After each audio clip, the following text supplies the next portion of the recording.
And it's like, mate, you have no idea what I've spent the last few years doing. And I don't really care to explain to you, because people that want to understand will. They'll try. You don't have to go through it to understand. The people that don't actually care and they only follow their own morals and values and agendas, they won't hear you. Yeah. No matter what you say, they won't hear you. Because in their head, they think it's so simplified and it's a box. The human body is not a box.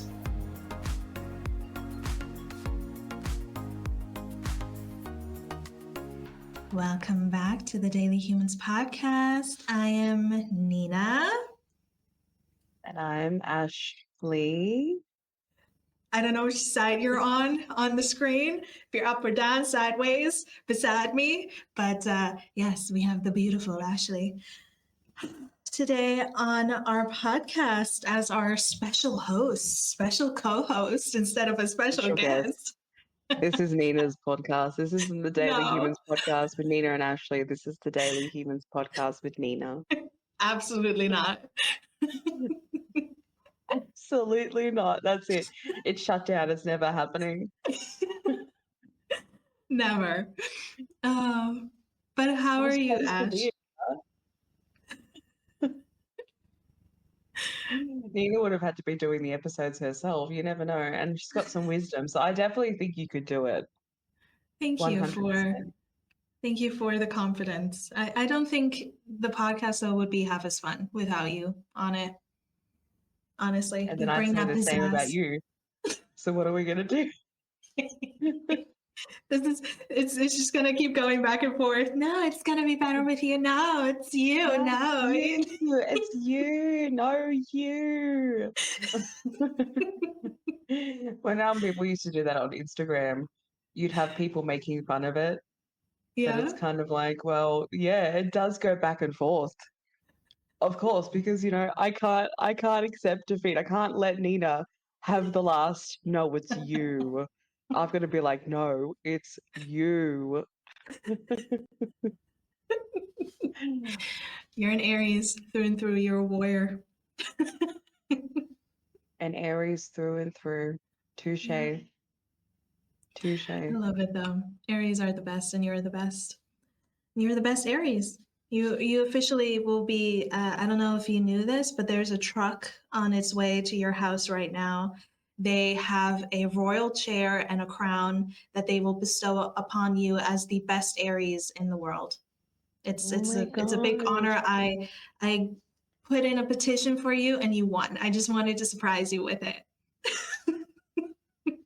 Honestly, I can see all the Aries just alighting their flames right now, being like, how dare you? How dare you give someone the crown? We should be in the running for it. I agree. Let's have a fellow Aries competition. Let's do it. The Aries games. I don't doubt for a second that there is someone out there that has Aries. Just at least the first 4 is just Aries in their chart. Yeah. Mine, that's true. I actually do have Aries, Leo. So Cancer rising, Aries, Leo, and then Taurus, and then Aries. So it is like fire, water, fire. Yeah, fire. Isn't Leo? No, Leo's fire. Yeah, What's Leo? Leo's fire. Yeah. Leo's fire. So technically I do have 4. My first, no, Cancer rising. So give me a second. It's morning here. Cancer rising, Aries, Leo, Taurus, Aries. Yeah. So apart from the rising sign, my first 4 in the chart are fire. So yeah. Taurus is earth, but like I feel like the earth is there to give way for Taurus fire. So just still fire. 3 of fire. Kumbaya. Someone else takes the cake. Someone else out there is taking the cake, and I will give it to you. A good tasting one that's not dry. That's like the perfect kind of moist. People get so with that word, but literally, yeah, me too. Be like the best. Actually, it was you that said it. It was Nina that said it. When I said that word one day, she was like, "Oh, that word makes me feel a certain way, makes me cringe." It was you. I I don't will know how say, else to explain a cake being the yes. perfect balance. I can't say wet. It's even worse. Oh, you get a nice wet cake.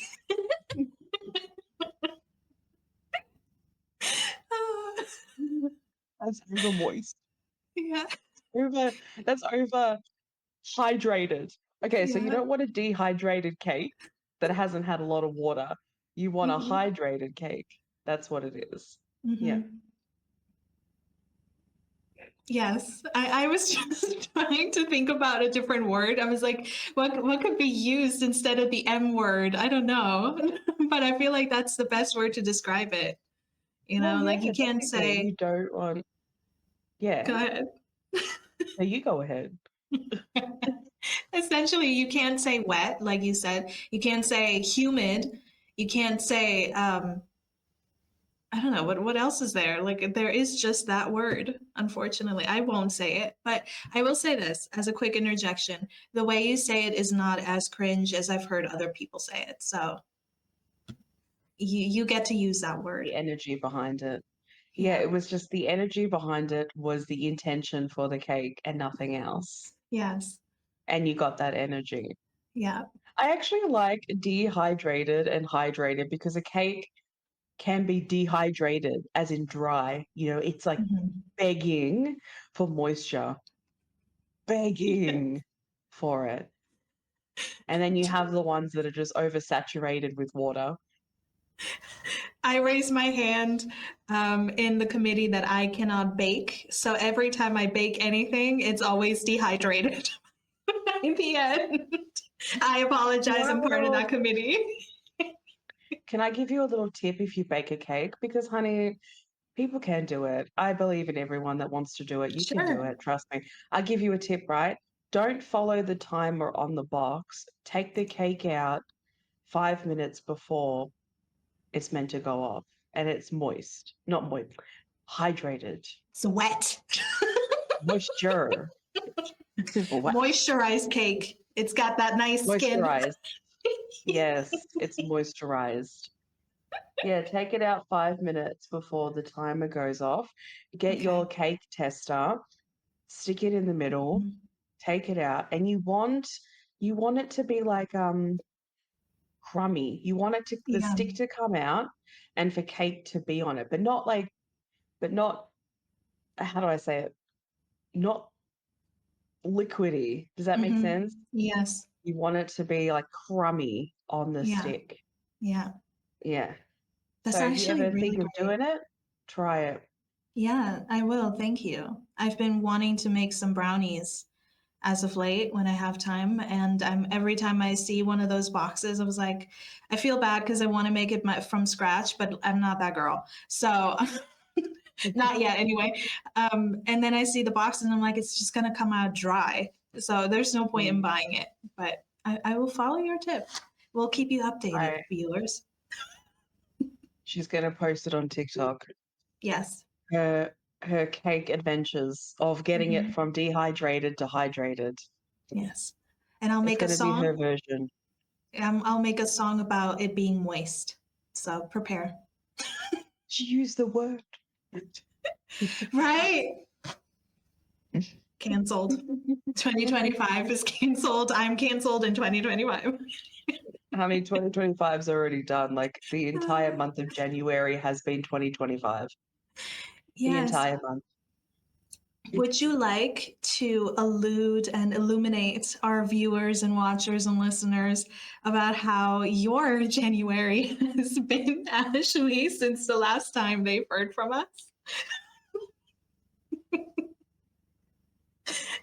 Good morning. The earth says hello. Yeah, the scenery is a bit different on my end. I love being in my room. I really do. And I wish I was in my room. But it's probably a week and so ago. I tore, I partially tore my calf muscle. It's like a 4.3 meter, a Meters, yeah. 4.3 centimeter tear, freaking meter, right through the leg. It's gone. You know, it was just a 4.3 centimeter tear. And it's just been, yeah, a process, you know, a process. It's exhausting. It's been challenging. So the scenery is me in the lounge room. That's where I've been recouping and recovering mostly in this lovely space where there's no fairy lights or anything. I miss my fairy lights. I like that as a backdrop. That's good. But yeah, that is the update on my end so far. January. Let it end. Don't worry about January. If any of you think, oh, it's gone too fast, no, let it be. Let it end. Let it go. Let it be, Open the let door it and kick it be, out. let it be, let it be. Speak the words of wisdom. Let January be.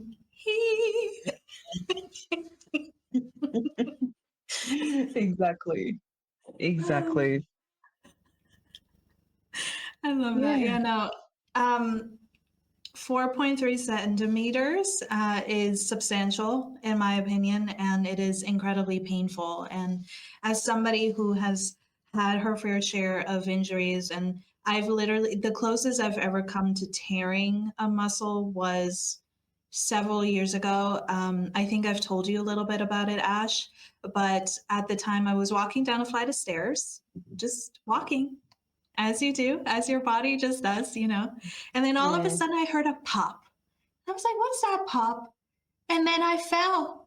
And then I was like, why am I falling? And then I landed on the ground in so much pain. And I ended up, I don't know what happened, but I guess I overstretched, damaged, somehow nicked my Achilles heel. And that was a nightmare. So the fact that this is your calf muscle, um, I big props to you, and I'm glad that you're recovering as well as you are. It's a journey, and it's not easy, but you're doing it the best you can, as I've been saying in like personal messages and phone calls and stuff. But our Mm, girl is a fighter. She's an Aries, and I want all of you to wish her well. Send her good well wishes. Is that a word? Good thank well you. wishes? Good well wishes? Whatever. English. Thank you. The lady at the place where I got the ultrasound from was telling me that it's the most common injury Mm, because essentially, you know, when you run, when you walk, when you do anything, you're using your calf muscle as yeah. the majority. Yeah. And she was telling me that, you know, people have gotten it from walking, from Wow. standing up. Like it's one of those things that it's common. It's Yeah. common. And I thought, oh, well, at least I don't feel alone in the world for starters, which I doubt that Yeah. I would be with this kind of injury. But I did it from running. That's what I did it Mm, from. We were playing a game, and we've played this game before, but this time my calf muscle was like, you know what, babe, I need to regenerate. I want to depart and bring like a shedding of the skin. That's what I'm thinking of it. mm. I'm thinking of it as. It's like, you know, I think you need a new one. So let's regenerate. So I ran a couple of times because we're playing the game and we did it a few times.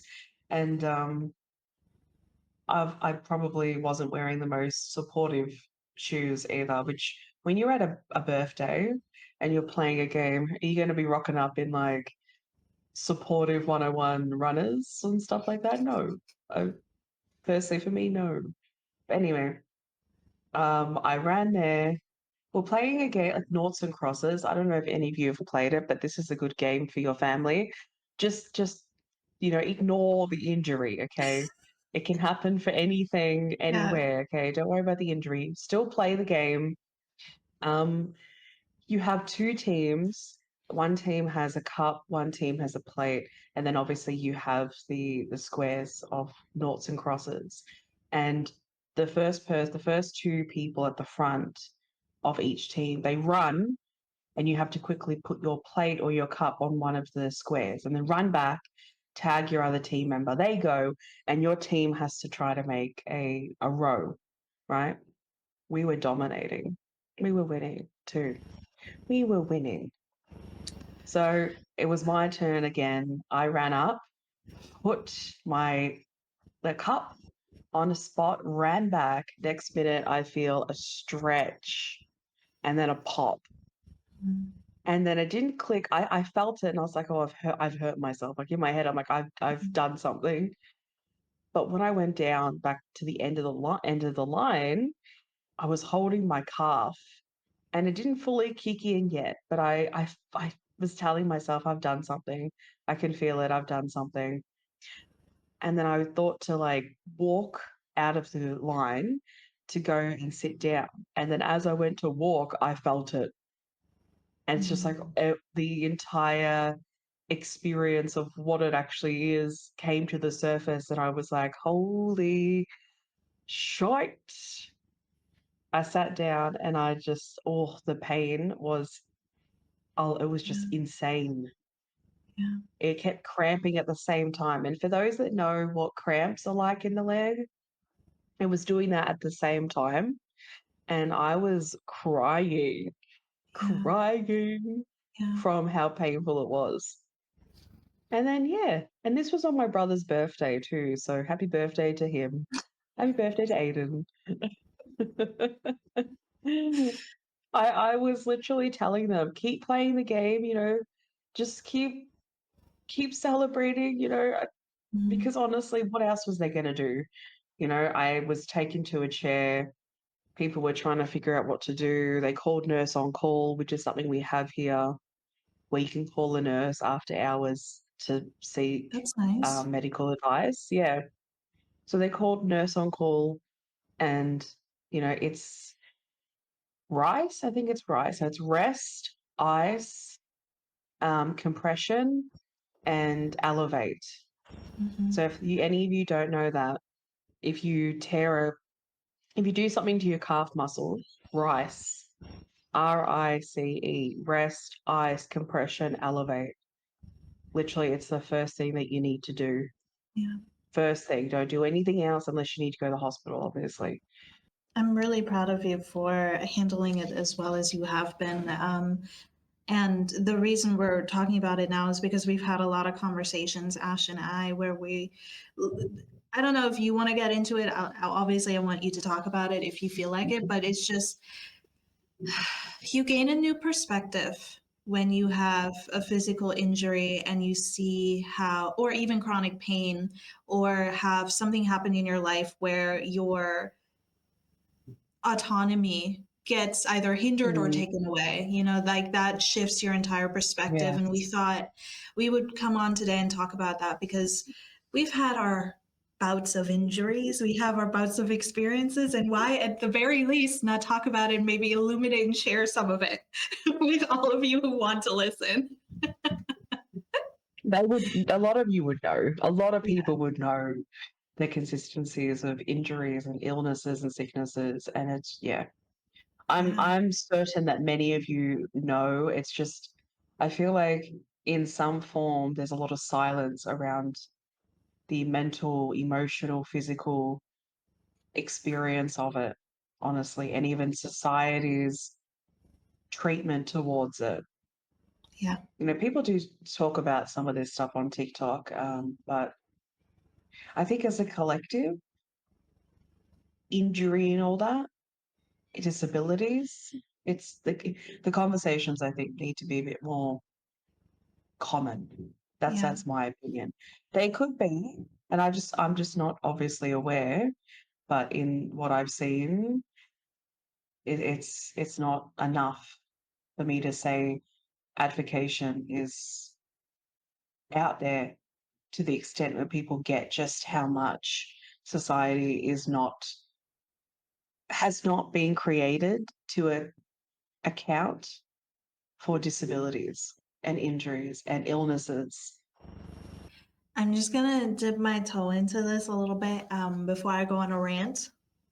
But I've thought about this a little bit today before I hopped on here because I know I've mentioned it prior in other episodes. I never really went into detail with anything, and I'm still figuring it out how much I'm willing to share and stuff. But several years ago, I'm 3 years into my healing journey at this point, but I got a very, very bad heart problem that took me out damn near.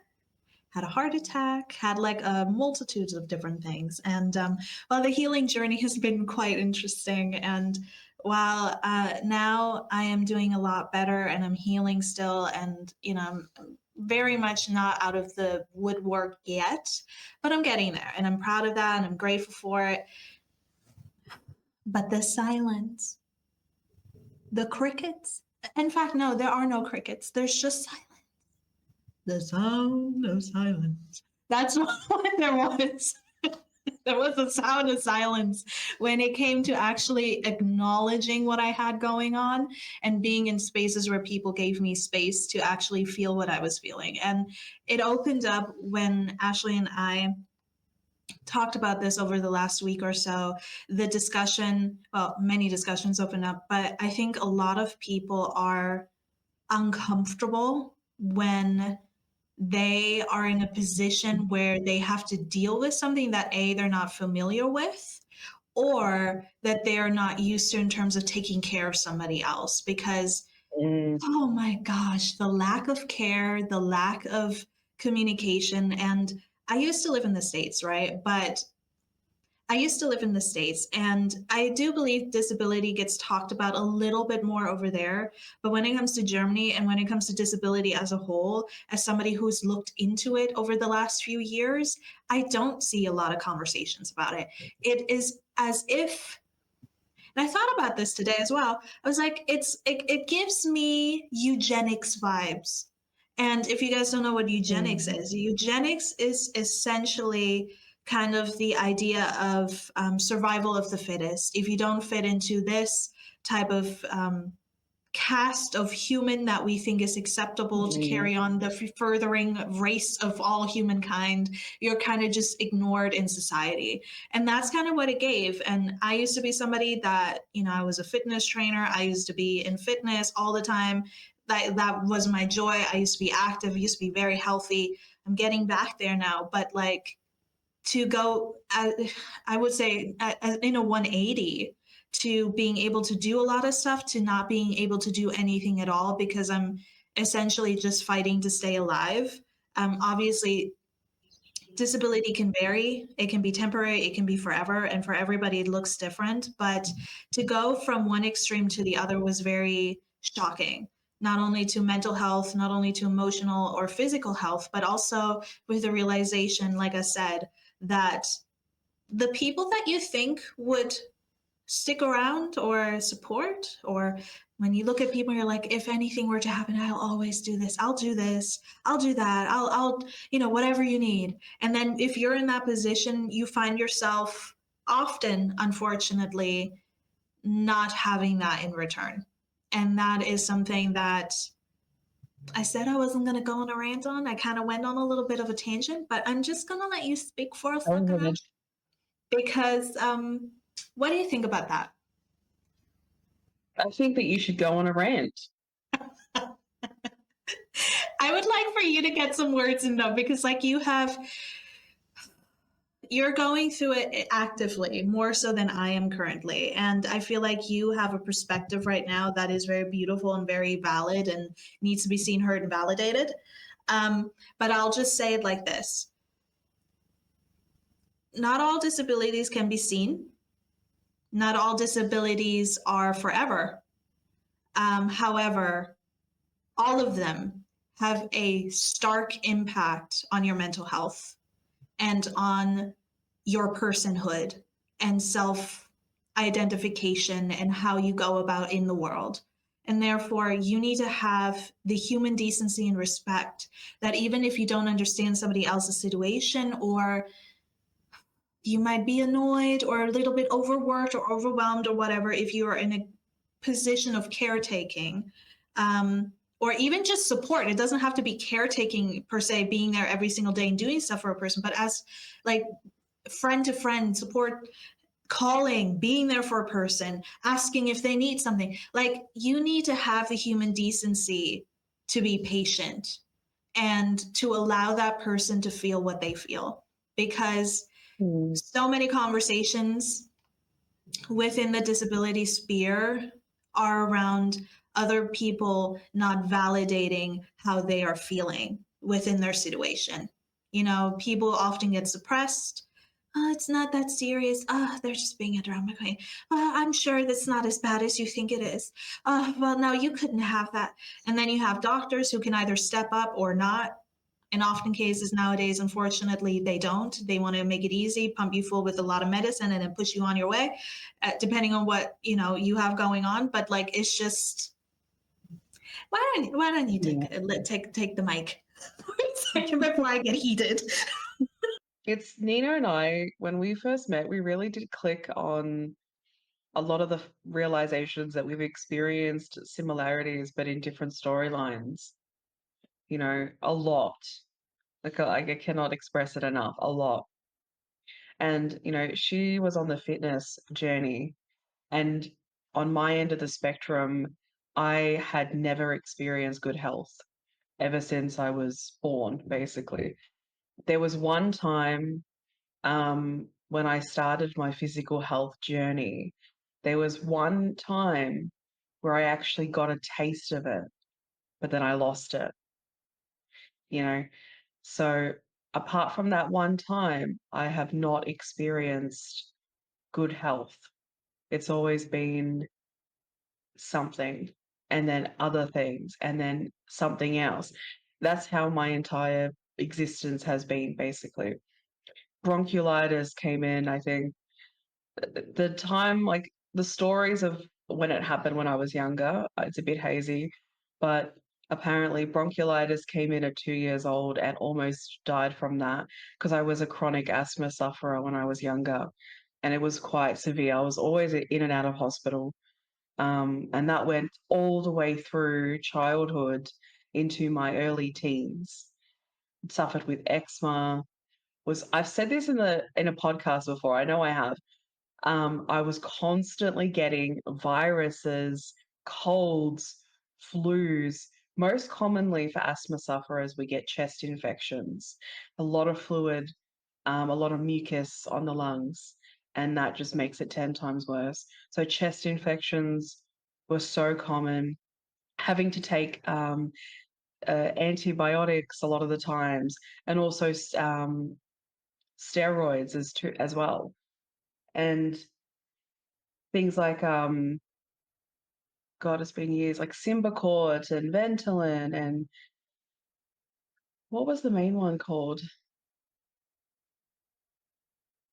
One second. I'm trying to think. There was Symbicort, Ventolin. What was the asthma one?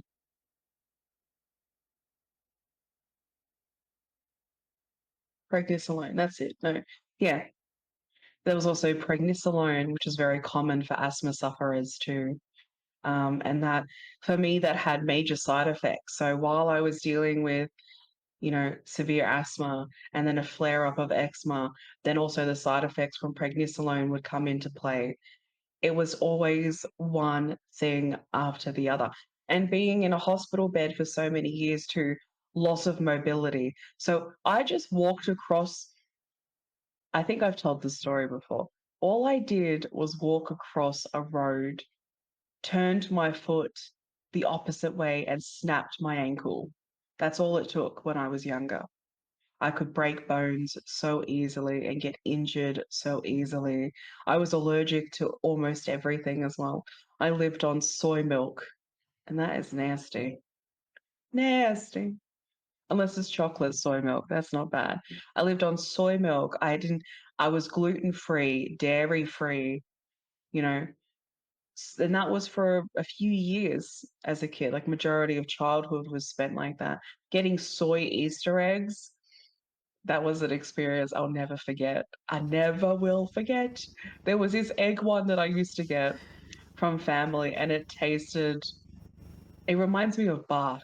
I don't know what bark tastes like, but it just gives me the vibe of bark, Yeah. and this is nothing against my family, you try, right?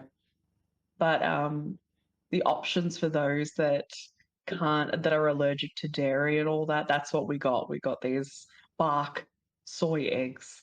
It was dark in color too. I could literally, if I could paint you a picture, I would, of what it was like.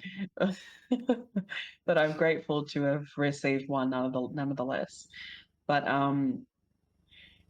when I got older, I still was dealing with chronic asthma. I was still dealing with the side effects of literally when I was younger, lower back issues and then circulation issues. Like I could really just, I'm not going to go through the list of everything that has come up, but essentially, um, I was always, the one thing I was dealing with the most is that I was always swollen, like in my face and my neck, and no one had done anything about it, but it was so difficult to do things, which I think was hypothyroidism.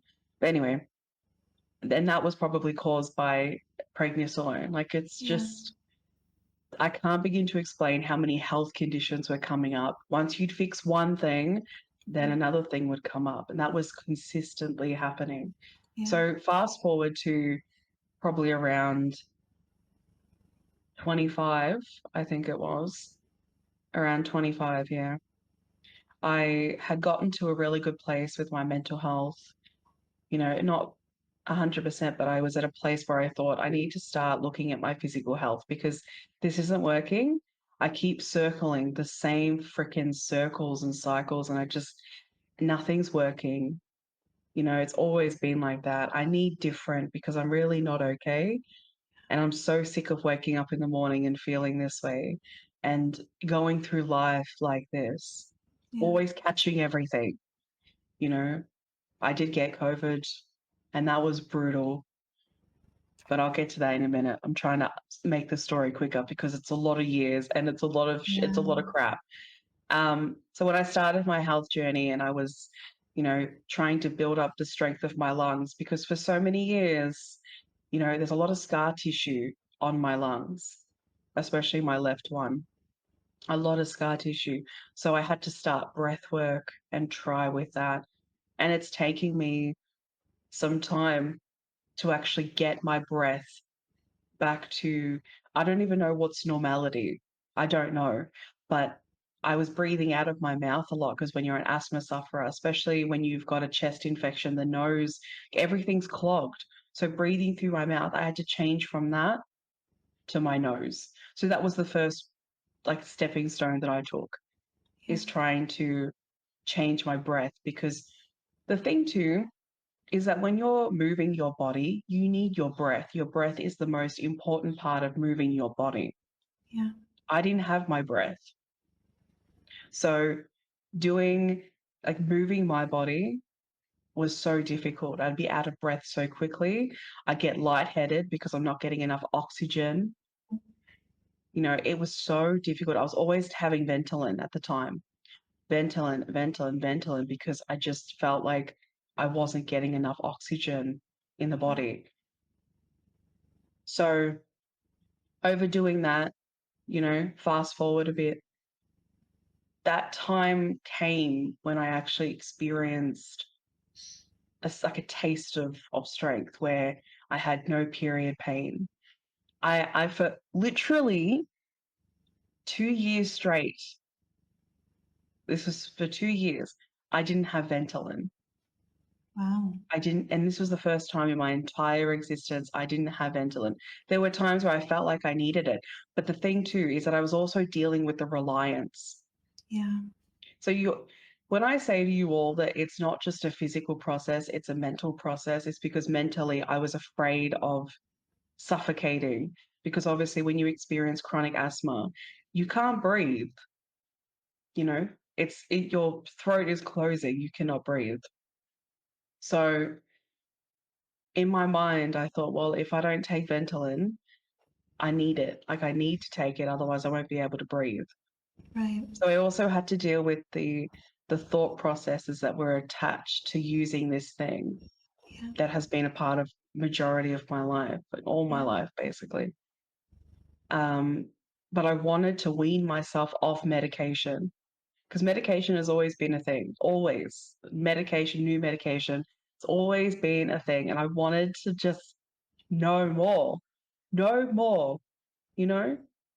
So when I started the process, as I said, it was building, it was strengthening, and I was getting to such a good place. I felt a lot better. But at the same time, the way that I was going about some stuff was not because I didn't know what I was doing in the entirety of it, but the way that I was going about some of the pathways that I was taking was not considering enough of where my body was at. It was just too consumed in listening to society and not Mm-hmm. actually what Mm-hmm. I need, because my body hasn't done this before. It's always been in a state of coping and survival and dealing with the next thing that comes along. It's not used to this kind of movement and these kind of challenges and this kind of like new environments of health, Yeah. you know. So because of, I think a part of that took a toll on my body in one form, because then after the next year came, I got pneumonia, and then I got bronchiolitis. No, I got bronchiolitis or pneumonia first. I think it was pneumonia. Yeah, it was pneumonia first in April, um, the year that I graduated from my diplomas. Literally after I graduated, I got pneumonia, and then I got bronchiolitis. So for the rest of that year, it was like everything I had done was gone. I lost it, and I Yeah. grieved because I honestly thought that I was getting to a really good place. And then all it took was that I couldn't move, I couldn't do things, I couldn't breathe. Yeah. I was back to step one, basically, having to use Ventolin because I couldn't breathe. My lung also partially collapsed, my left lung, because it was not coping, which added more scar tissue. So X-rays, MRIs, CTs, back to the same stuff. The only difference is I had a I had a choice now which path to take. So I was seeing more holistic, integrative doctors. Like I had the choice now how I wanted to do this. So personally in my life, I incorporate Western and holistic now, but mostly holistic. Yeah, mostly holistic.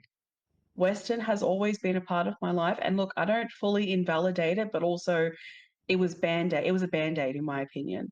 Yeah. It was a band-aid. And the band-aid was never leaving my situations. It was never leaving my space. I needed the band-aid to come off permanently. Yeah. I needed to find out if I could do it, you know? So I know this story has been quite long. I tried to shorten it. It's a long history of stuff. But fast forward to now, I've had to redo everything all over again, as well as being told that I have thoracic scoliosis, like finding out that I have an injury in my lower back as well. Because at one point, when during that 2 year factor where my health was okay, I was also not considering the fact that there are muscles and bones that just haven't experienced this kind of movement, like I was saying. So I pushed it too far. I caused the injury in my lower back from doing cardio countless times a week, and pushing and pushing and pushing. As I said, I listened to society. I didn't listen to myself or my body, and just to the people that are going to validate my history as well. And I learned that lesson to only listen to people that know of my history and validate it and also incorporate it into how can we slowly process your body through this, as well as listen to myself. That's the greatest advice I can, guidance, sorry, that I can honestly give you all and myself is that people online, they have no idea of your history. They have no idea on the process of where your body has been and where it's currently at. They can't, they can sit there and sprout all the crap that they will do, but they don't know your history. So they're not going to be heard. They're not going to be heard. And they shouldn't be heard unless it's something that resonates to you and you want to look into. If you want to look Exactly. into it and ask the questions to those that you trust as professionals and even yourself, go for it. Ask the questions. But people online that are trying to diagnose you or they're trying to tell you what you need to do because of they don't know you or your history, it's invalid in my opinion. It's just guidance for those that are posting fitness tips or health tips. It's guidance. But for Yeah. you and your body and your history, it's a completely different story. It needs to work for you. That was my greatest learning lesson. And I had to go through an injury that is just it's not easy because my back is really curved in and my torso goes out. So it's just dealing with that injury, it's not worth it. It's just it's not worth it when you suffer the consequences for listening to other people's ideologies of, you know, focused more on looks rather than health. Because if you cared Right. more about health, you would know that it's a process. Yeah. It's for a lot of people that have been through what I've been through, it's a long process and you need a step by step. And you're also learning as you're going. You have to learn as you're going. And you don't even know what you're learning until you find out. And even when you find out, you've got to learn how to process through that process, you know? So, all in all, I just, yeah, it's not easy being someone that really wants health more than anything and has been really trying. And then you have some people in the system that completely invalidate that. They think that you've been bypassing and just kind of in la la land with it. And Mhm. it's like, mate, you have no idea what I've spent the last few years doing. And I don't really care to explain to you because people that want to understand will, they'll try. You don't have to Exactly. go through it to understand. The people that don't actually care and they only follow their own morals and values and agendas, they won't hear you. Yeah. No matter what you say, they won't hear you because in their head, they think it's so simplified and it's a box. The human Mhm. body is not a box. We've seen the layers to it. If you've seen in on like YouTube, they show you, I don't remember who it was, but he was showing layers of a cadaver and like the skin and then the muscles in the skin and the veins.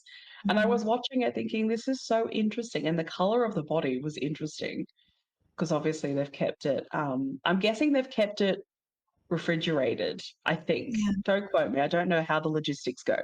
But Yeah.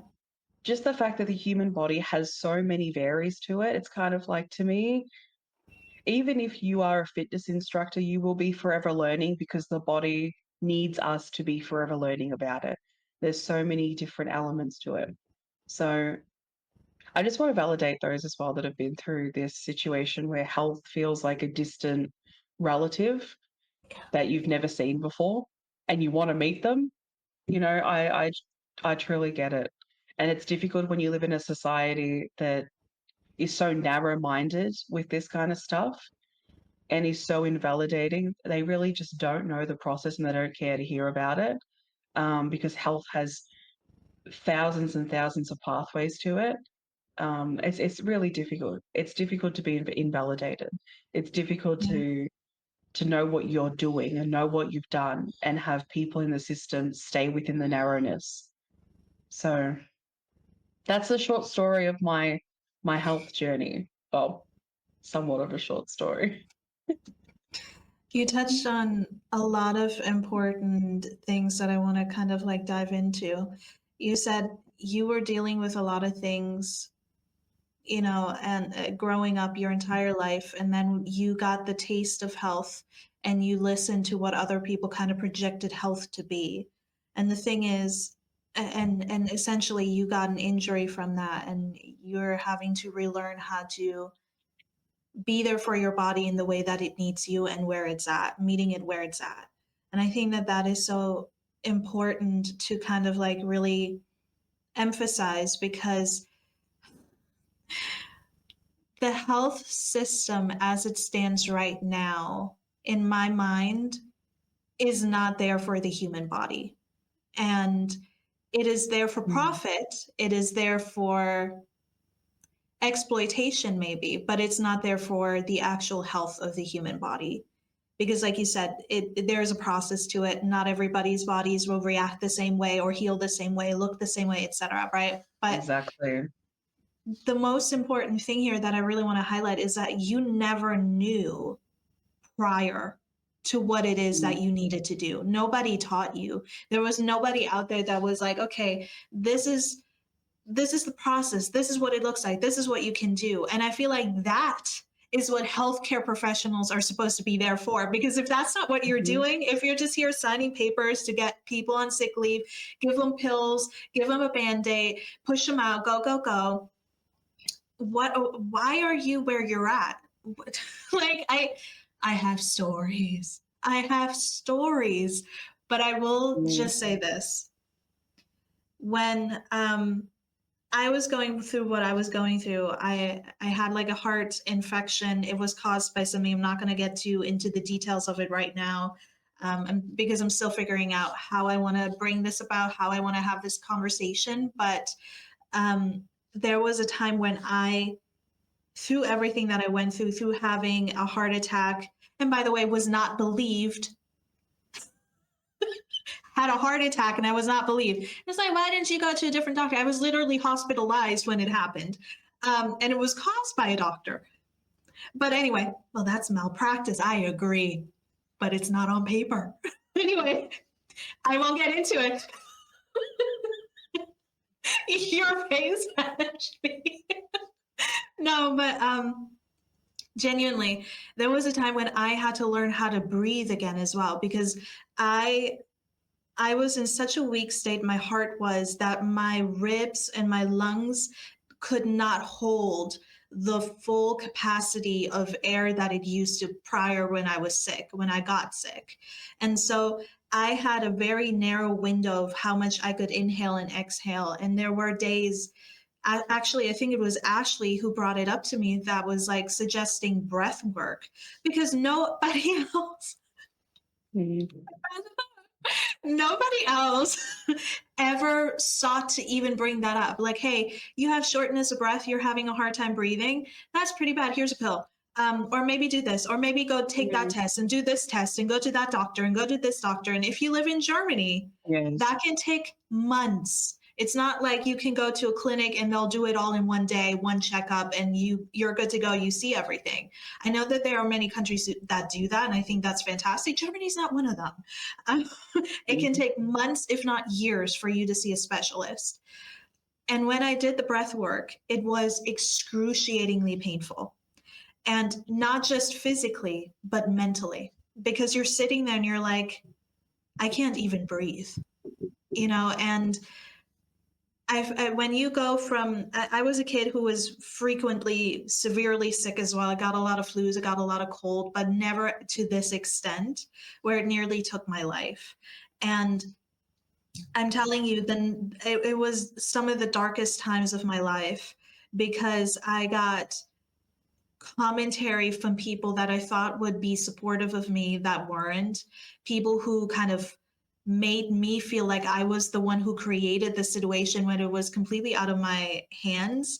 And then the people who I went to ask for guidance, to ask for help and healing, they either did not know and gaslit me, or they completely dismissed anything that I had and called me crazy, or like, oh, you're still young, you can handle the pain, or completely dismissed any type of pain, and thought that, well, I'm just making it up to get attention. And it's like, the process of that is so dehumanizing.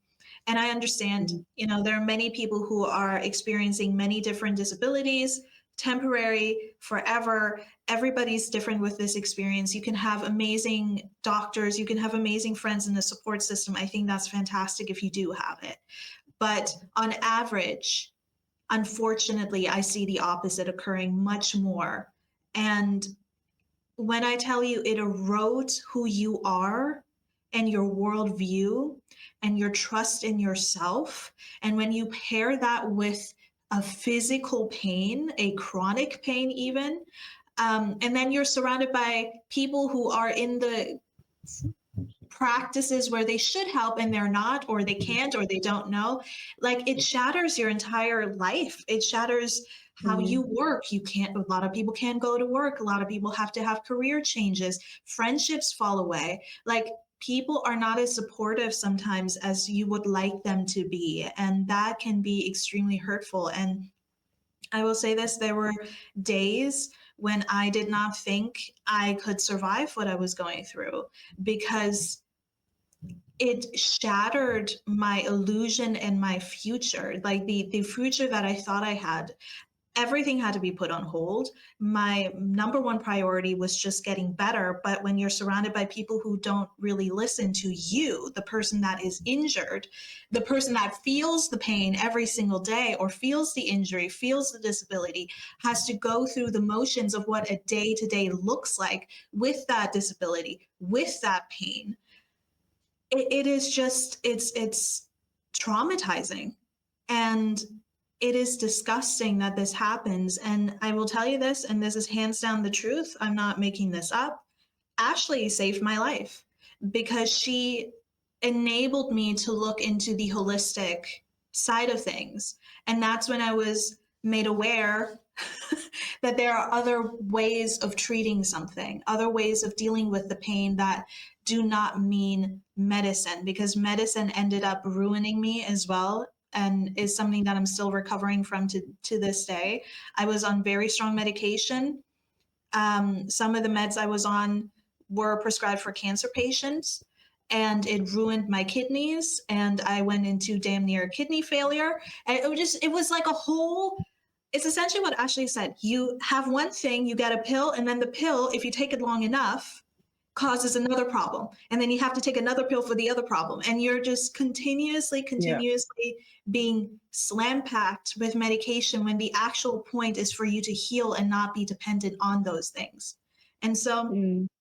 I think it's amazing that you decided to go 50-50 essentially, with healthcare and listen to yourself, because that is the number one thing that I had to learn, is that I know what my body feels like when it's okay, and I know what my body feels like when it's not. I know when something is wrong. And when you're told time and time again that what you're feeling is not true, you're just making it up, like people gaslight you into believing that you're not feeling what you're feeling because they're uncomfortable with whatever is coming up for them, or they don't want to address something, they don't want to do their job. That can really just, you're sitting there and you're wondering, am I feeling what I'm feeling? Well, maybe I know I'm not making it up. I'm feeling it, but maybe it's something different. Maybe it's not that thing that I think it is. Maybe it is something different. Maybe they're all right and I'm wrong. Like especially when it's a person of influence like a doctor. It just, Mm. to bring it back to what I was going to say, it is incredibly brave for you to choose yourself and your truth despite it all, even when you've been disillusioned by other people's BS. Of what it could be. Well, maybe it's not that, maybe it's something.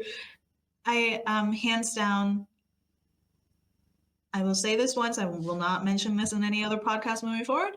I had a heart attack in the hospital, got released sometime later, and went back for a checkup because I needed treatment. And a doctor told me I should go play sports. I should go play soccer with a heart condition. Meanwhile, I can't even walk. And these are the things that you hear from healthcare professionals who are in the field of actually dealing with people who have injuries. Now, how does that project in society? How does that fare in society when doctors have that opinion? And I'm not saying all doctors do, I'm not saying that at all. But like, if doctors think like this, how is the common person who may not know what disabilities are like supposed to deal with it. And the question that arises for me, and that has pissed me off since I've gotten sick and I've made all these experiences and I've seen other people in these positions, various different positions, is the lack of representation. It's the lack of representation. You don't see disabilities in the media, or it's like a trope character, like in a TV show somewhere, but it's not addressed. And then you have accessibility issues in society. And like, you don't think about these things until you're affected by it. And I think that that is the mistake. You're supposed to be there for everybody. Society is supposed to be there for everybody, not just the able-bodied, not just a few select individuals that might be chosen through eugenics and whatever you think is right and pure and which should be passed on for future generations. The thing is, everybody will eventually encounter some kind of disability in their life, either early on for a lifetime or when you're older. Your body's not going to operate always at the level that, like 1000%, you're like Superman, Superwoman, super whoever. You know what I mean? Like, you're not going to be in that state forever. So how long are we going to sit here and ignore a whole entire group of people with something that can be so easily amended? And it starts, again, by validating the experiences of different lives, of different people, of different experiences. And it doesn't come by, well, you should just work out every day. I just eat protein and I work out every single day. It's cardio, running. And then you have diet tips and this and that, and everything changes every single day. But at the end of the day, who's actually there for your body? And if the people, again, who are in these positions that are supposed to educate you, that are supposed to help you, cannot do that well, then how can you learn? The only option I've seen personally that advocates for various experiences and open pathways towards healing is the holistic journey. And I am also very much now in the 50-50 path. Obviously get a blood work done, get your tests done in Western medicine if that's what you need to do. But if there is an option for you to explore holistic care, for you to explore different ways of healing, I'm telling you right now, Ashley saved my life. I know I said that earlier, but she did. You saved my life. And I mean that because she enabled me to get my hands on a freaking tea, water, herbs that helped me heal, helped my heart heal. After I started drinking a certain tea, I went back to my doctor a couple months later and he was like, what happened? It's healing so much faster now. I'm like, I don't know, doctor. I don't know what happened. Maybe I finally got the advice that I needed and the help that I needed that I was supposed to get. Anyway, this is not a projection episode, but it makes me livid to see people constantly be dismissed in their pain. So if you know somebody who's going through something, if you yourself are going through something, I said this to Ashley, I said it to myself, I say this to all of you. Please feel what you're feeling. Do not suppress it. I know it can be hard. It can be hard seeing a future when your ability in however capacity it's been like narrowed down in, it's a major life change, even if it's temporary. It's a major life change once your ability to do things has been narrowed down. And the path to the future is always unclear, and things will always continue to evolve and change, yes. And for some people, life looks a lot different now than it did 10 years ago, 5 years ago, maybe even yesterday. But I promise you, take it one day at a time, feel your feelings, and if it is possible, if you have a few people in your life that you can go to and talk to about these things, please talk to them about it, because I'm telling you, the only reason I'm here today in the body and in the condition that I'm in the mental space that I'm in, is because of the very, very few friends that I had who stood by my side, and Ashley, who enabled me a pathway to get healing done, to the point where I can do what I'm doing now. Like, every single day from what I've had has been a miracle since, and I know you will heal. And I don't know if, every single disability or injury can heal in the capacity in which we wish it to, but I know that the human body has that function. So if you have the possibility, if this is something that if this is a situation that you're finding yourself in right now, and you're meeting wall after wall after wall through certain people, certain ways, pathways to healing, try to see if there are other ways. Try to explore that. Make sure it's safe. Make sure you do your research. Make sure you do talk to people who are, educated in certain fields and whatever you're exploring. But it does not mean the end. Simply because it's not looking the way it did doesn't mean that it's the end. It just means that this is a new pathway. This is a different pathway. Maybe you can heal. Maybe this is a new reality. I don't know. I don't know where you're finding yourself in right now, but don't give up hope. And please, please, please feel your feelings. Cry, be angry, yell if you need to. Because keeping it in and keeping it to yourself only is not going to help you heal. It's just going to make it worse. And I had a psychologist. I think 2 years into my healing, I got a psychologist, and that helped me a tiny bit, not that much to be completely honest, but it helped me realize that physical pain correlates very much with mental pain and vice versa. And these are things that you can think of, in hindsight, like, of course they're connected. The human body is connected, but you don't really think that way when you're actually really hit by something that you're not expecting. Mm. Just give yourself the time, give your body the time to heal. And like Ashley said, she's grieved. Grieve what you're going through, because the ideology that, oh, well, it's just, you're going to be fine. Okay, well, it's going to be fine. Oh, don't cry about it. Like, I've heard that so much, and it's not okay. And again, not all disabilities can be seen. That's it. Some things are internal, and that's just as valid. Chronic pain is just as valid. It's real. It's not over dramatic. Okay. Finito. There is so much that I want to say. It's not projection either to discuss the inhumanity that has been put into your space, Yeah. especially in such a critical experience in your life. When you're being invalidated like that, it's inhumane. And I've been using that word a lot. There's no other way to describe seeing someone suffering and then invalidating that Yeah. and acting like this is a fine scenario and they're, what they've experienced has no turmoil to it, or there's no, it's just complete invalidation of the entire thing. That's my point. Yeah. And when she was going through it and the amount of validation, if I may say, that came your way, you have every right to project, because we've been taught that people that get these sort of what's it called? Doctorates. Doctoral degrees. Hold on, I'll say it again.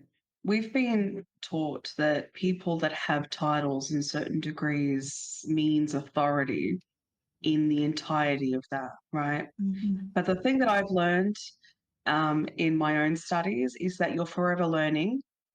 Yeah. You need to be in a situation of forever learning, especially when you're dealing with human beings. I'm a counselor, but there are so many fields that I am happy to dive into and learn, because it's not just depression, it's not just Yeah. anxiety. There's corresponding factors to that.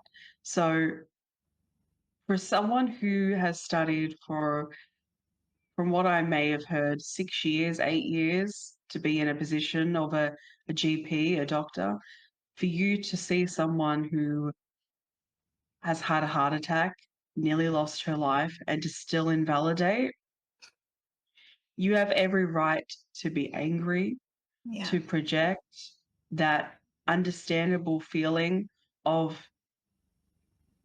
invalidation to the absolute extremities of it, because it is extreme. I can't fathom seeing someone suffering and then thinking, "Huh, get up and deal with it, soldier on, grow a backbone, harden up." Drink some cement and harden up seems to be the favorite sentence used by human beings. You have to be that desensitized to look at someone suffering and come up with these little thoughts in your head. You have to be that desensitized, a lack of empathy and compassion on your way. And I made a TikTok about this too, the hypocrisy. People want to be cared for, but will invalidate the people that are in that situation of needing to be cared for. Yes. The hypocrisy is widespread throughout humanity. Human beings are the biggest, like, we're like hamsters on a wheel. We just keep cycling through our Yeah. hypocrisy, Yeah. truly. When, like, I said it to her so many times, what she went through was odious, was just disgusting. It was feral. Honestly, it was absolutely feral. If I was a doctor, I just don't. Obviously, I'm not a doctor. I don't know what it's like, but even so, the stress of the environment, you are still a human being dealing with other human beings. Humanity and compassion is key. It's value. It's the point of Yeah. working with other human beings. And I don't doubt that human beings are testing. I'm not doubting it for a second. But you still keep your humanity. You still Yeah. keep your humanity, especially if you're going to keep working with human beings, Yeah. because you're going to come across those that really need you to see, hear, and validate them. You know, I've only, from my memory, there's been invalidation, but nothing as what you went through. You know, the actually the invalidation mostly came with my mental health. That was Mm-hmm. a big eye opener for me. Mm-hmm. You know, I was young. I was 12 years old, 11 or 12 when I first experienced invalidation with a counselor Mm-hmm. I've said this in an episode before, who blamed me for my own emotions and thoughts and said, I remember what he said. He said, imagine that there's a camera in the corner and imagine that this camera is watching everything that you do. How would you feel if you watched that over? You'd feel ashamed, wouldn't you? And you'd see yourself as despicable. I remember him using this as a method, He this said camera in the that? corner. Yeah, yeah, yeah, yeah. I Wow. remember it to a T. The camera in the corner. Picture that you could see yourself and watch yourself and your behavior. How would you feel about it? And then he said to me, you're essentially causing the issues between how your parents feel about your behavior. You're causing these issues. And when I was that young, I thought to myself, again, not being believed and heard, which is a big thing for me. Yeah. Of course, like it's, and I wasn't able to use words with this person and be honest on what's really going on. Right. Yeah. So fast forward to 21, when after I got out of hospital from an attempt, or should I say a mental health facility, um, I went to the GP, and the GP sat there and said, as I was filling out the examination forms for it, for my mental health plan, the GP said, I have a young boy that's come in and has been abused by his father for years without the mother knowing. There are Mm. people that definitely have gone through worse than you. I can't begin to tell you all how many times I've heard from people, I've probably gone through more than you. What I've been through is definitely a lot more harder than what you've been through. And I sat there and took it. I took it. And then I Yeah. thought, as I got older, I thought, where are you getting this from? Because you Right. know nothing about my life. Where are you getting this from? And why does people feel so comfortable to say this to me when I don't say it to other people? You'll never catch me saying that. You'll never catch me saying that shit. But it's interesting how comfortable people are in saying it. Hmm. You look at me because of my age and you have accusations, and then you have people that look at who I am now. They think because I'm so functioning, you, it's definitely not that serious. They hear that you have been diagnosed with all these mental health conditions, and they think, and what were they for again? Maybe it was a misdiagnose. Maybe the doctor's just giving you that diagnosis just because they want to, diagnose people, and it's such a trend.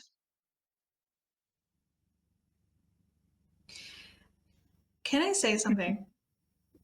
Yeah. I feel like that really is kind of like an intersection because I've noticed it's not just the invalidation of whatever physical, mental thing that's going on. I think it also has a lot to do with how, like you said, they view you. So if it's dependent by your gender, by your race, by your socioeconomic standing, how wealthy you are, the way you look, like Yes. it's factored by so many different things because the same way that you had that said to you, I had a doctor try to insinuate that my relationship to my father is why I have my heart I condition. remember that. You I should laugh probably see a now. psychologist. I remember that. Yeah, I Use was an asked app. about my. Yeah, Yeah, that too. I was told to use an app to see my psychologist because I couldn't get a lot of appointments in because everybody was full. But no, I was, it was insinuated. I was asked about my relationship to my father. And at the time I was like, why am I being asked about my relationship to my dad? What's the point with that discussion? And it's like, oh, because of my skin color. Oh, I get it now. And then also, of course, I have to be making it up. Like, I can't just like what normal 20 something, early mid 20 something is going to waste years of their life pretending to have an illness that debilitates them from doing the exact thing that they want to do. Like it makes no sense to me. But anyway, it's insanity what comes out of some of these people's mouths. And like you said, before this, I was always just like on this whole path of like, yeah, get every year, get blood work done, do this, show up, do these tests, get this, shot and make sure that you're healthy. Try to do whatever you can to maximize on that. And you have respect for these doctors. And then when you go through something serious, it kind of really shifts your perspective on everything. And it's like, to me, doctors are human Yeah. beings first, and if you can't treat people like a human being, then you don't have the right to do what you're doing. You're in the Um, wrong field. exactly. And, like I don't disrespect doctors or anything like that, but I just see them on a more human level at this point. I don't say like, oh my God, a doctor, the voice of God. Everything they say is right. Like it's not Mm. That's how it's not society reality. does it. That's how Yeah. society places them in this pedestaled position. And people will be like, oh, but they do so much. We can validate all of that, but we're not Right. going to use it like these. I'll say that in a second. We're not going to use that to validate inhumanity as it Right. has been happening within the family unit. Yeah. Violence is validated within the family unit because of titles. So Right. we're not going to allow people in certain positions that are there to help human beings to give that as a scapegoat. Oh, well, you're a doctor, you get to treat a patient a certain way. No, you don't. When Nina told me that this doctor recommended for her to see a psychiatrist when she has fluid around her heart and was going through countless of health conditions, I sat there and I thought, you should lose your license. I can't imagine what you say to other people if you're saying that to Right. her. Yeah.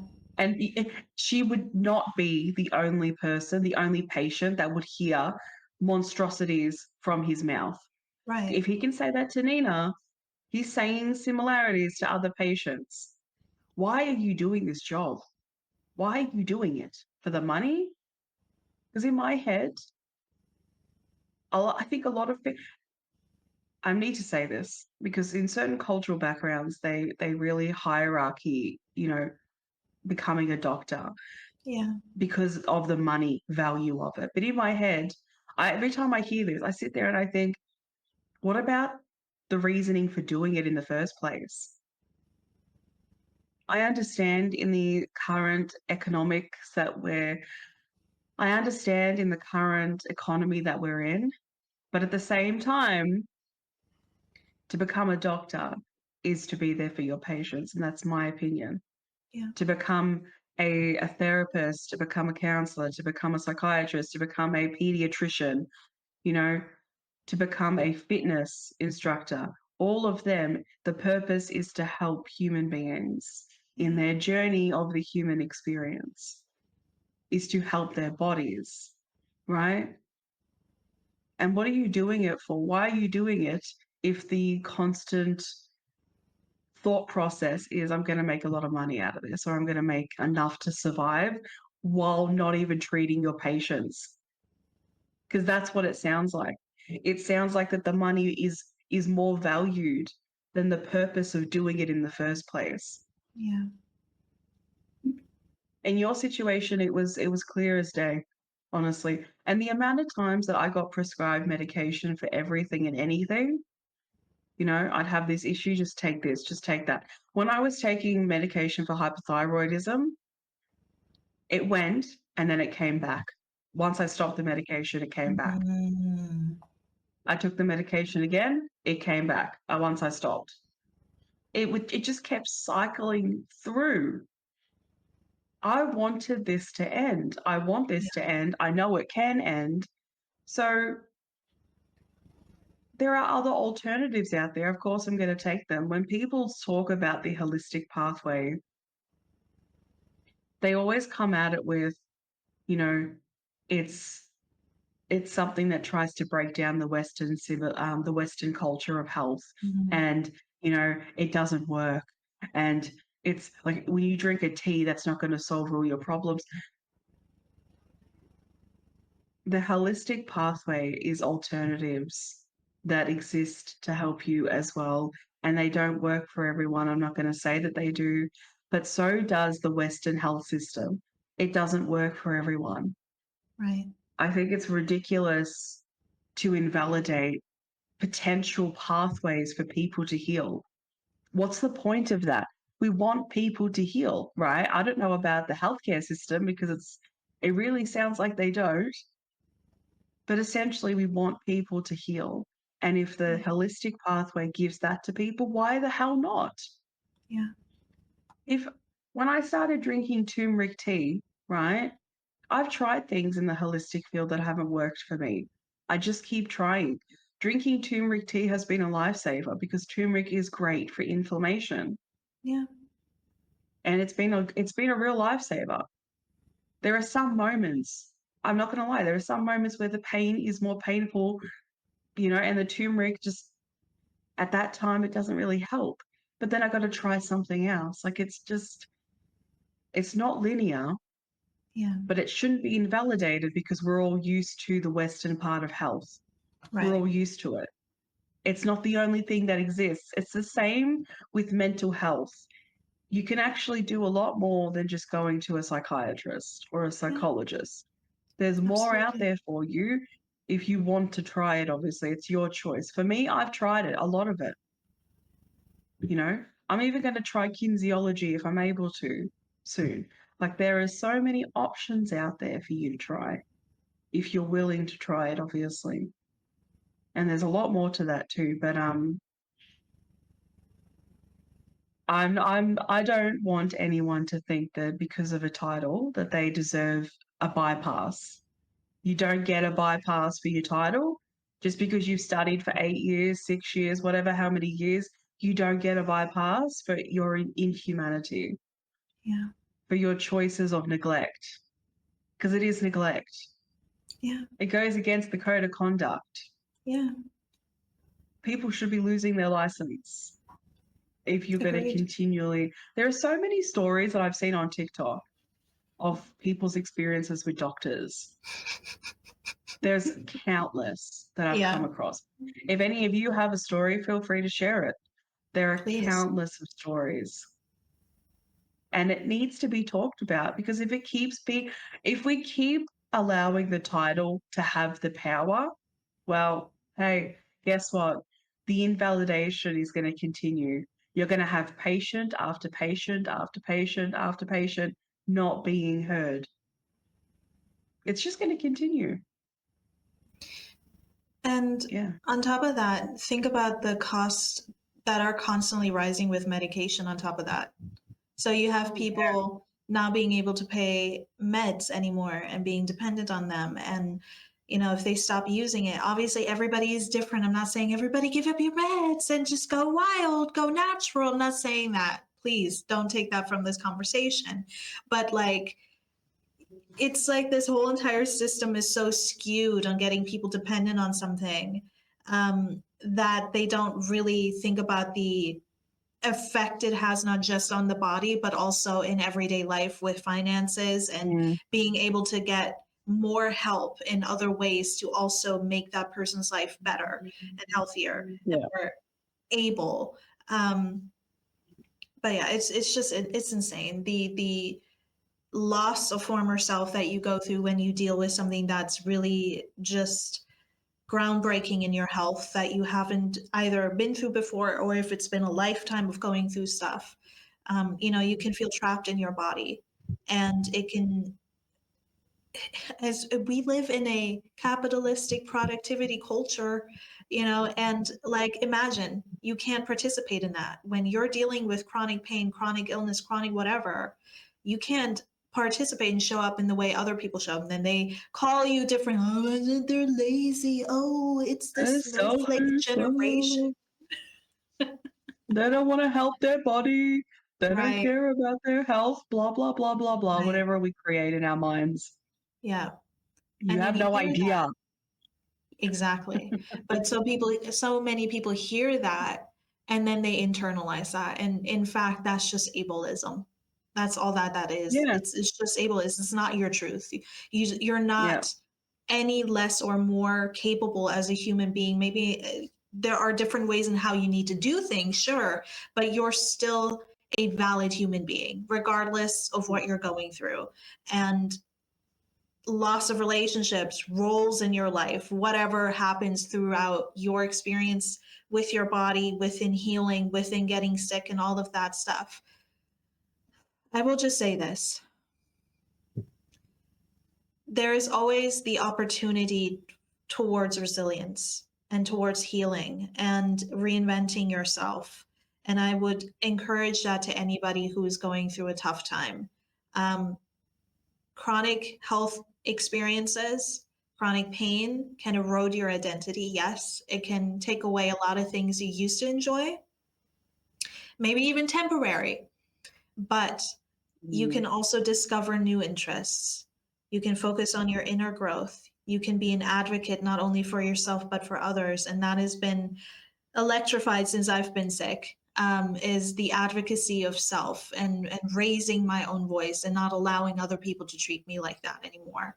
And I have Ashley to thank for that. Truly, I have everything the advocacy of self, speaking up for myself.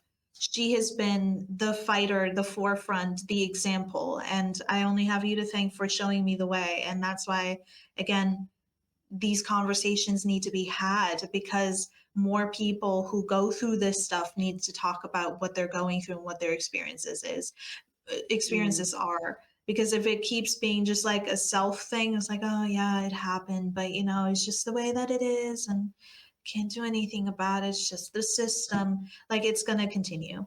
And that's not, yeah. who does that help? Nobody. Yeah. Whatever. We had we used to have bulk billed for a lot of our medical centers, Hmm. doctors as well, but Medicare have actually started to take that away. So a lot of people are now having to pay to see a doctor. If you're not on concession or you don't have a healthcare card or a pension card, you have to pay for it. And it's just it's interesting because I've always thought as well, in the current economics that in the current economy that we're in, it's interesting that they brought that in at the exact same time of people really being in a struggling situation. So I don't know if caring about people is on the prioritization list here. That's for starters. Secondly, I've always had a discourse with the holistic side of it not being on Medicare, not being covered. Yeah. You know, I know sometimes I think acupuncture can be covered potentially, right? But I don't hear a lot of them being covered by Medicare. And it's an expense. I'm not going to lie, it's an expense. Like going to a holistic doctor, homeopathic doctor.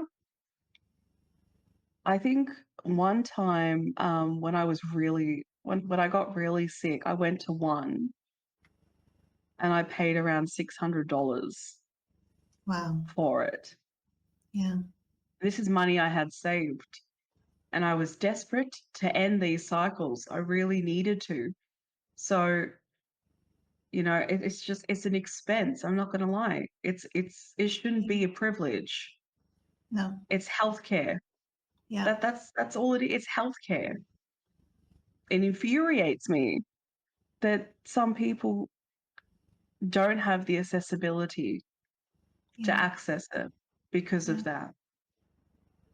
That's my one infuriating side of it, right?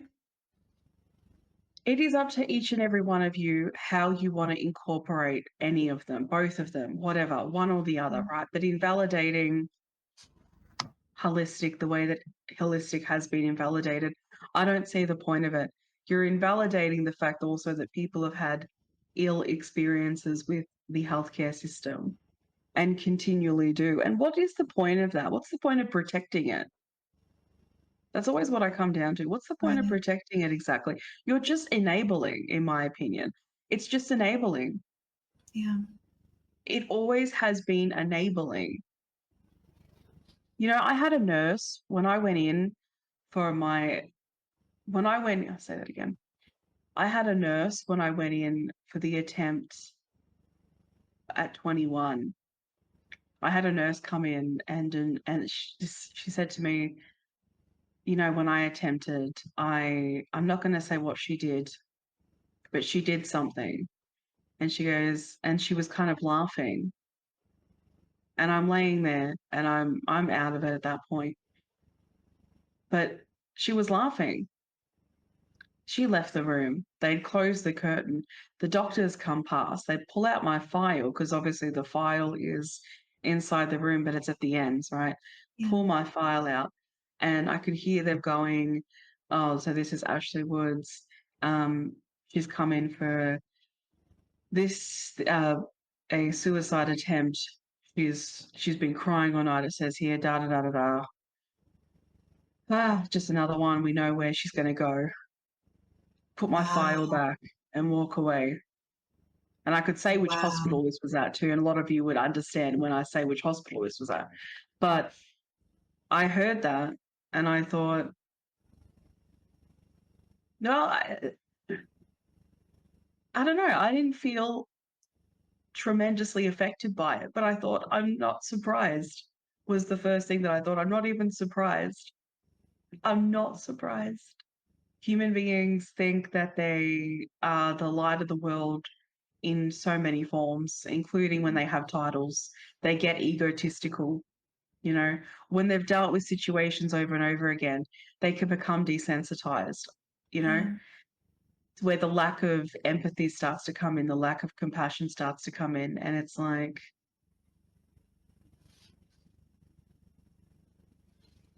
it's the same thing, I think, in a way with, let me say it again.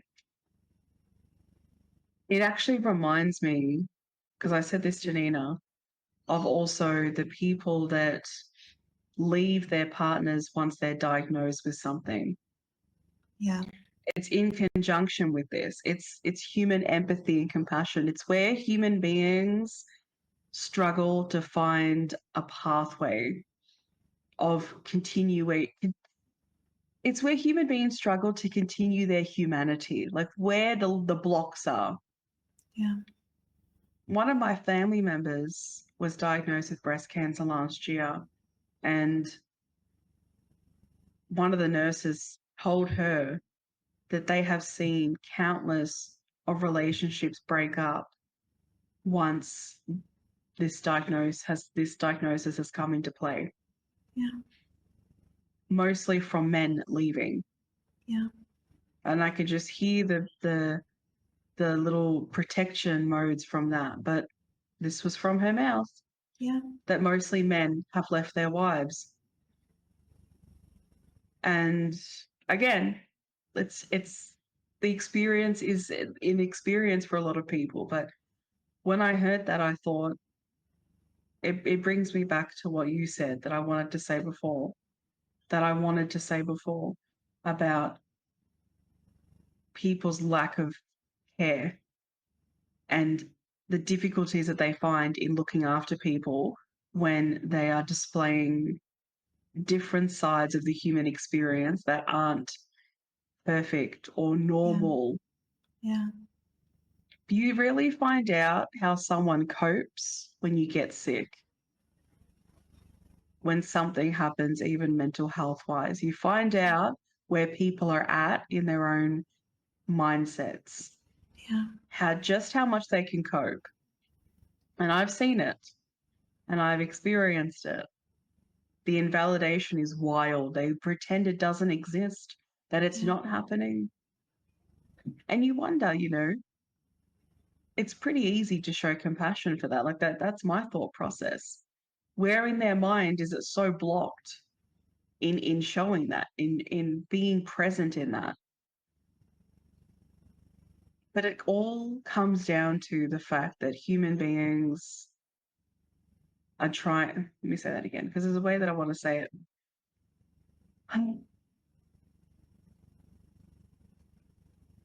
It all comes down to the fact that because human beings are desensitized in general life in so many different ways and have also just completely stigmatized health throughout the Mhm. generations, showing up for that mentally and physically is a challenge. Yeah. It's a learning experience for a lot of people. It was a learning experience for me when my mum got sick. I was trying to cope with myself and then having to look after someone else and look after the house and look after the dogs and the bills and the groceries. I was doing everything. Was a big learning experience for me. But I'm glad that it happened. Just in a way, in some sense, I have gratitude that I, you know, felt what it was to be healthy. I know that I lost it essentially at that point in time, but I realized that the way that I was going about it, from that experience, I learned that the way that I was going about it was not actually helping me.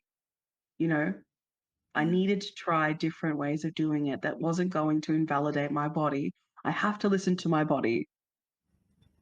But Yeah. bringing it back to what I was saying, people go as far as they can, but it is possible to go further than that. You know, this is the human experience. People get sick, people experience illness. You could wake up tomorrow morning with a chronic illness because that is possible. Yeah. I don't want it to happen. I'm not wishing it upon anyone, but I think it's a level of ignorance to think that it can't happen to you. And I've noticed that in people too. They walk around like, I'm never going to experience depression. I'm never going to experience mental health. I'm never going to experience being invalidated. I'm never going to experience tearing a calf muscle. I'm never going to have these experiences. But the thing is, I don't want it to happen to you, but it can. Yeah. It can. It's been statistically proven that everyone experiences some form of a mental health condition in their life, whether you are aware of it or not. It can happen. So it brings it back to, how do you want to be treated in those moments if it did happen? How would you want to be treated? And if you can't cope, or let's say if you have that blockage on how you show up for someone who is in these positions, right? Why are you having these blocks? it's about a self-assessment too. It's about you really taking the time to ask yourself, why am I struggling with this? What is it within me that is finding it difficult to show up? A lot of the times, it's frustrating because a lot of the times it comes down to everything that you've grown up with. Like when I tell you all that everything is connected, I seriously mean it. Because the way someone is brought up, the way that their morals and values are shaped is how they show up for other people. The way they show up for themselves is also the way they show up for other people. Yeah. And if they don't consider their own health, if they don't consider their own well-being in a certain way, how are they going to validate that in someone else? But this is the thing, if someone's a people pleaser, they can see you more than themselves. So they will 100% see you in the entirety of what you're going through, but they don't see themselves at all, right? So it's what's you call it? It's a double negative kind of thing, Yeah. you know? Self-assessments take time, like there's no doubt about that. But again, if you're going to have people in your life, this is what human beings come with. They come with reality that this human body is not a robot. And I've said it thousands of times now, but I can't say it enough. This human body is not a robot, it's not a machine. But even so, machines break down too, may I Yeah. just say. Robots break down. So if you're going to come into a space with other human beings and you're going to invalidate the human experience and the human body, why do you have people around you? Right. This is why self-assessment is actually really critical. To have people around you is to have the human experience in its full entirety in different ways because they're going to come into your space with different versions of life. How are you going to validate that? There's nothing worse than going through a sickness or an illness or a disability and being constantly unheard and Right. not being listened to, not just from, let's say, the healthcare system, but the people around you that literally that you need the most support from. Yeah. I can't tell you that without Nina's support in a lot of this, it would have just been, it would have just continually been a struggle Yeah. and it would have taken a massive toll on my mental health. And it has at times. When you've never experienced health before, you feel like you're never going to, and you feel like you're constantly going to be sick. And especially getting older, as you get older, everything starts to slow down. So in my head, I'm afraid. I'm Yeah. terrified of what it's going to be like when I'm older. That's my constant thought process is I don't want to get older and still be going through this because it Right. might be harder for me. Yeah. And I don't want to live a life like that. Yeah. You know, I want to run and jump and fly. And I've said this to her so many times. Like, I want to fly. I want to fly, you know? But when you feel the heaviness of what your body is processing through and going through, it's it's it's really it's been so tough to see other people run Yeah. and you can't run at that point in time. You want to run, but you're not able to. Yeah. Watching other people live life in such a healthy way and never having that is just, it's a level of grief. Honestly, it's a Yeah. level of grief, especially when it's something happens again. Like when this happened, Right. when I tore my calf muscle, I was pretty much, I was so upset, not just because the pain, but I was also, I would say I was mostly upset because I've been trying so hard lately for my scoliosis, for the scoliosis, for the lower back injury. I've been trying so hard, and even they have been giving me grief Mm-hmm. because you try some things and it doesn't work. You try other things. It's been difficult. So to have people around, which there have been people, they can't fathom other realities to it. They don't Right. want to see it. They don't want to. They don't want to hear it, and they want to fight you on it, and they want to debate you on it, and they want to put their own opinions above yours on it. They think they know your body better than you. They think they know your history, Yeah. right? They think they know more in the entirety of it. Yeah. So when you're sitting there, they're going, "I don't think it's that bad. You know, I think you could do this, this, and this, and this." And it's like you think, yeah, well, I was doing that man, then I got an injury. Let's just keep your opinion to yourself. Yeah. and I will allow myself to process in the way that I know that I can. Me too. There's just Yeah. no point of it. There's no point of the invalidation. It's just support each other. Truly, just support each other because it's exactly what you want. Yeah. It's what any of you want. So be that for other people. And if you don't know how, there are ways to learn how. 100% there are ways to learn how.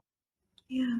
Truly there is. And it might take time. It's okay, but you can start small. Literally, I just one thing that I'll say. There's so many I could say to give you guidance, but I'll say this one thing, right? When my mum got sick, right, and I was taking care of her, one of my thought processes was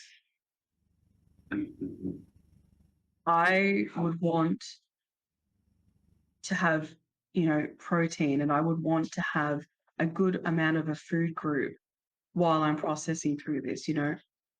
I wouldn't want to have been I wouldn't want to constantly have bread and just have these Right. quick and easy things. I would want food to nourish and fuel in this situation.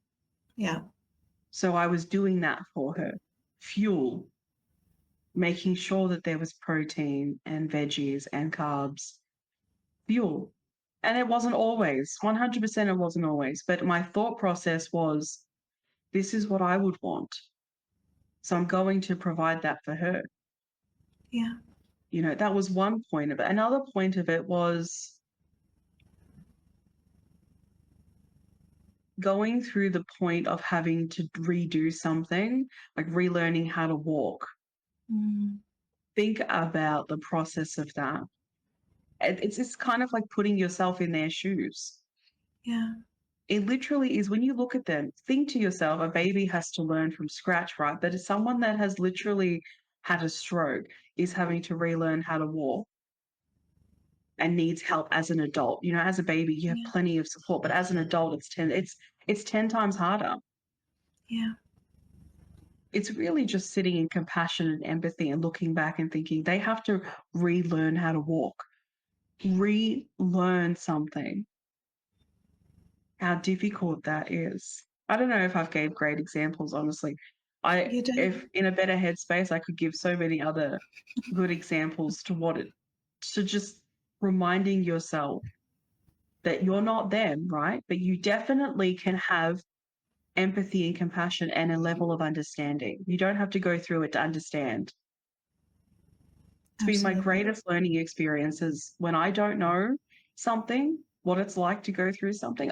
It's just simply sitting in the space of compassion, empathy, and support, comprehension. You can have communication, but more than communication, you need comprehension. Yeah. You need that more, in all honesty, because communication doesn't work if there's no comprehension.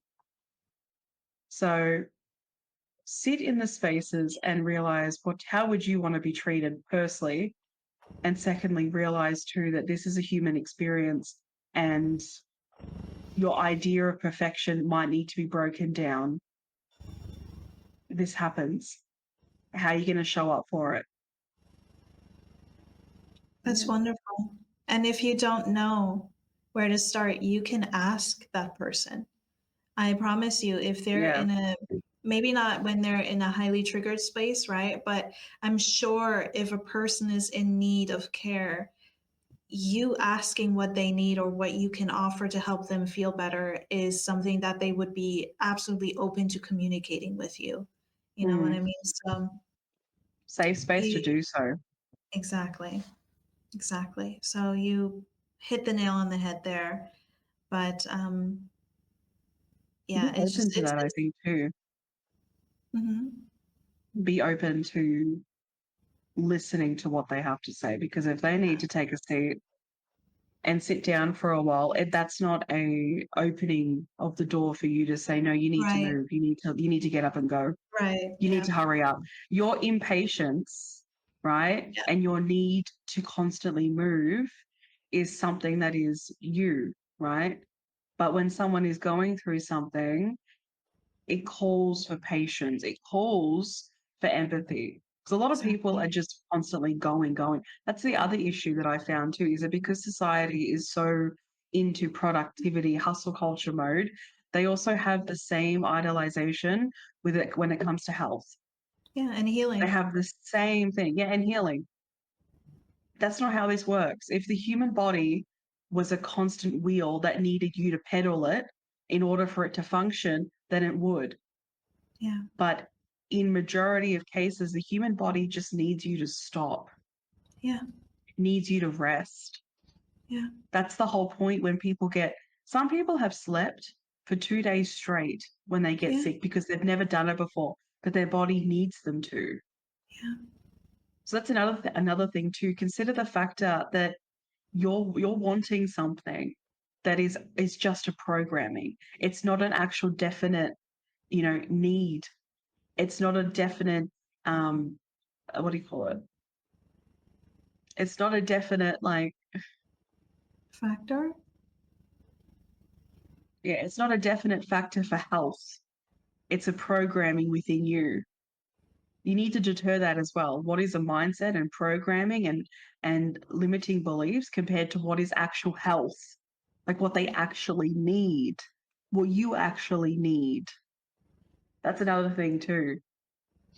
There's more to that story.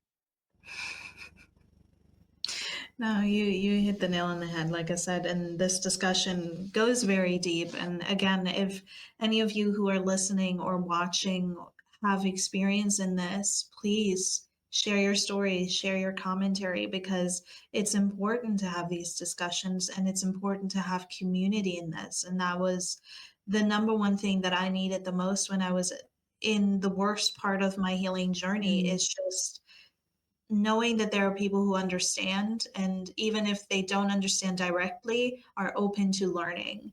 And we yeah, want to provide that. If you want to provide that to anybody else who might be listening, following, watching, listening, whatever, please do, please share, because it's useful and it's important. And at the end of the day, definitely. human beings are a community. We need to come back to community, and this is part of that. So Yeah. I just want to say one last thing. Um, in the situation that occurs for a lot of people is it's hard, right? But sometimes the hardest part is the aftermath. I can't say that mm, enough. And this is the thing, it doesn't have to be like that. It really doesn't.